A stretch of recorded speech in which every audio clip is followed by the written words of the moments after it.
নারায়ণগঞ্জের দুর্গাপূজা অনেক সুন্দর হয়, সবাই জানে। তো আমরা দেখতে আসছি হচ্ছে কালী পূজা। তো আমরা নারায়ণগঞ্জ পুরো শহর ঘুরবো, ঘুরে আমরা পুজো দেখবো। আর আমার সাথে আছে আমার ভাই ব্রাদাররা। নেক্সট ক্লিপে সবাইকে দেখতে পারবেন। আমাদের পুজো দেখা শুরু হয়েছিল নারায়ণগঞ্জের দেওবক আখড়া মোড় থেকে।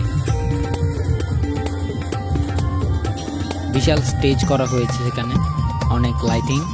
আর নারায়ণগঞ্জে অনেক হিন্দু রয়েছে।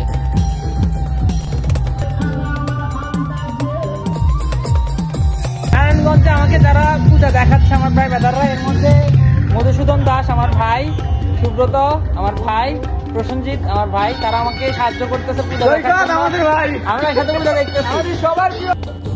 আগের ক্লিপে আপনারা যাদেরকে দেখেছেন, বেসিক্যালি জবের জন্য আমি বিগত 2.5 বছর নারায়ণগঞ্জে থাকতাম। তো সেই সুবাদে তাদের সাথে পরিচয়, এবং পরিচয় থেকে ভাইয়ের সম্পর্ক হয়ে গেছে।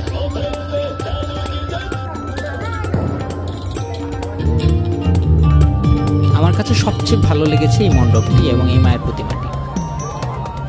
এরপর আমরা অনেকক্ষণ অপেক্ষা করে একটি থিম পূজার জন্য ভিতরে যাচ্ছিলাম, যেখানকার বাইরের লাইটিং ছিল অনেক সুন্দর।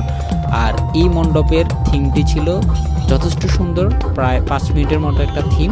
আমি সেই ভিডিওটি নেক্সট আপলোড করব আমার ফেসবুক পেজে, তখন আপনারা দেখতে পারবেন হয়তো।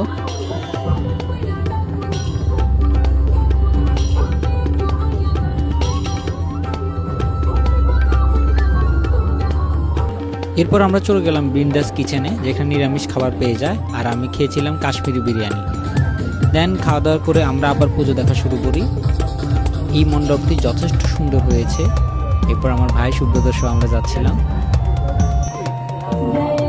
এটি হচ্ছে শনিদেবের মন্দির।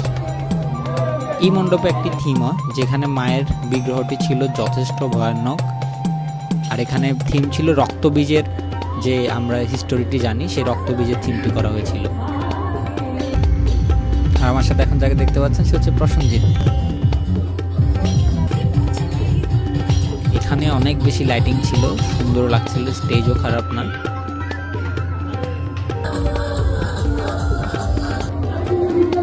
ঘুরোঘুরি করতে করতে প্রায় অনেক রাত হয়ে যাওয়ায় আমরা অল্প কিছু মণ্ডপে যেতে পারিনি। তো এই সামনের মণ্ডপটা আমাদের শেষ মণ্ডপ ছিল, যেখানে স্টেজ লাইটিং যথেষ্ট ভালো ছিল, স্টেজ অনেক সুন্দর ছিল এবং পোলাপান অনেক নাচানাচি করতেছিল। এখানে দেখেই আমরা পরে বাসায় চলে যাই। এ পর্যন্ত ছিল আমাদের নারায়ণগঞ্জের পুজোর ভিডিও। ধন্যবাদ।